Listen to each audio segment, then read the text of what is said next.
On Sunday, June 25th, Communist forces attacked the Republic of Korea. This attack has made it clear beyond all doubt that the international communist movement is willing to use armed invasion to conquer independent nations.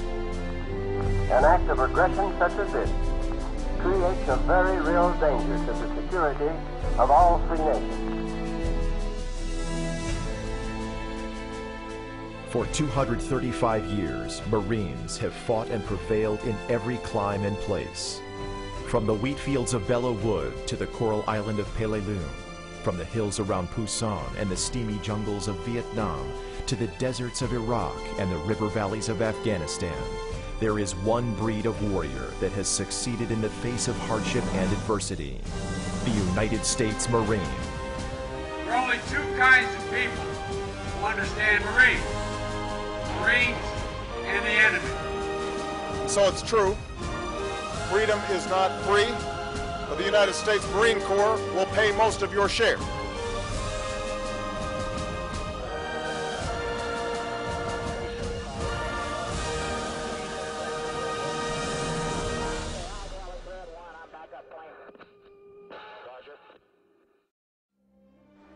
"60 years ago, the Korean War began and the Marine Corps waged one of the most savage campaigns in our history, the Battle at the Chosin Reservoir. As we pause to celebrate the birthday of our Corps, we pay special tribute to the Marines of the Korean War and recognize their contribution to our legacy. Throughout the history of our Corps, United States Marines have operated from sea to shore and beyond. Marines have always prevailed against our nation's foe in every clime and place, and that legacy continues today through warriors like you. All I know is that I'm proud that even though I never went to boot camp, I can call myself a Marine.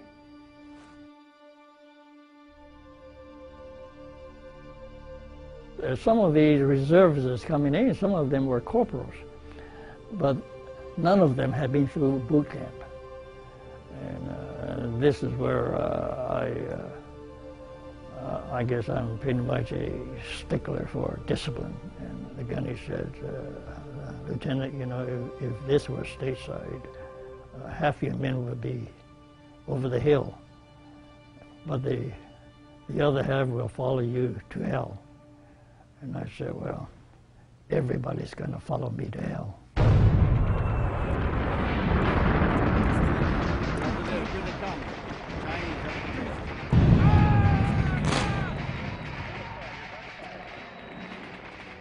The constants of the cold. I mean, it was always with you. You never got warm. Not only cold, but it was scary. Scary cold when you can't see anything through the snow, but you know they're there. I could tell that something was going to happen. I just had a feeling. The 27th of November is when they first hit. They had like 100 and some thousand Chinese came in to wipe out the 1st Marine Division. Chinese attacked us, came across the field. Infantry units attacked us with small arms. We're overrun every day and every night, but we held them back. The guys were coming off the hill and there were bodies all over the place and the snow was blood red and it was freezing cold. It was so cold. I would say that the cold was a blessing to me because I was wounded in so many different places. I would have bled to death had it not been for the cold coagulating the blood. My impression about the Marines, I mean, they did a darn good job. You know, we came out of there 70-some miles walking and bringing our equipment and majority of our dead and wounded. History shows that that phrase out of the Marine Corps hymn, any climb, any place, is true. We did what had to be done. We learned fast, and we were effective.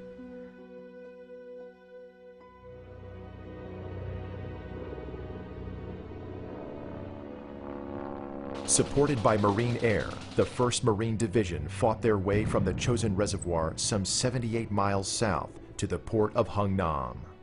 Had it not been for air support, we would not have gotten out of there. You always tell the single men from the married men because of how high they came in. Of the nearly 15,000 Marines involved in the battle, over 4,400 were killed or wounded. The Chinese and North Korean forces suffered losses of over 37,000 men. I did my duty. I protected my fellow Marines. They protected me.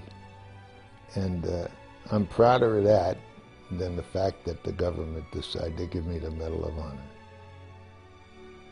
The Chinese had the mission to annihilate the division, and they did not accomplish that.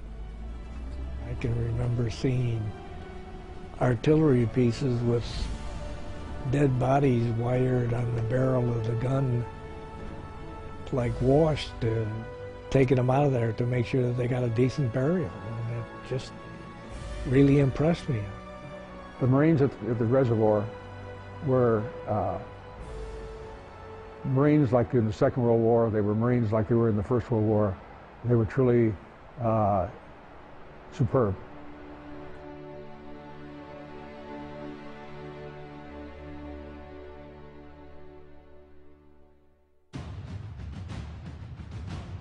We have fought from the Chosen to the desert environment of Iraq, which is 142 degrees with nowhere near 80 to 100 pounds of battle armor on. This past year marked the end of Marine Corps combat operations in Iraq. We honor all Marines who served valiantly in Al-Anbar province and throughout Iraq, and recognize their efforts, knowing they departed under a pennant of victory.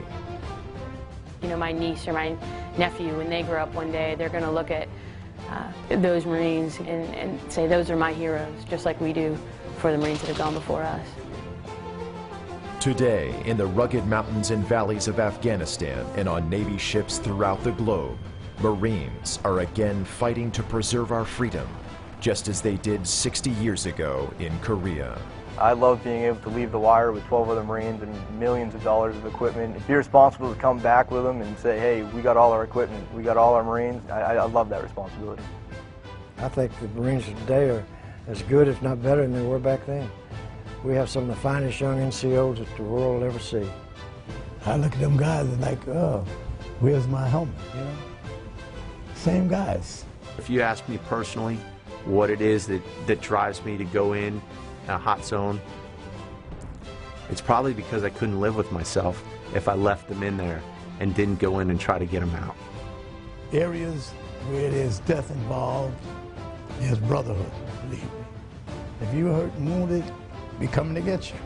You know, the Marines to the left and to the right, those are the ones that are going to understand exactly what you're going through, and they're the ones that are going to help you get through it. We'll go through a mountain, we'll go above a mountain, go through the water, mud, heat, cold, don't matter. I believe, you know, any climb, any place, you know, not just with the terrain, the environment, but the Marines themselves. They don't care where they're at as long as they're doing their part. You know, seeing, you know, close to 150, 160 degrees of temperature change in 7 months, if that's not any climbing place, I don't know what is. Synonymous with Korea in terms of mountainous environments. The Marines just get it done. They get it done. It is our duty to go out and do the bidding for our nation when they call upon us to serve. Since 1775, Marines have forged a legacy of warfighting excellence. Past and present, young and old, we keep faith with the traditions of our Corps and honor the memories of those who have gone before. As we look to the future, the Marine Corps will continue its role as America's expeditionary force in readiness. We will succeed in our vital mission in Afghanistan. We'll respond to our nation's calling throughout the globe and reposture the Corps to meet the many challenges of the future. As we celebrate the 235th birthday of our Corps, we honor the heroes of the Korean War and salute the service of all Marines, past and present. And we appreciate the support and sacrifices of our families and friends. Happy birthday, Marines. And Semper Fidelis.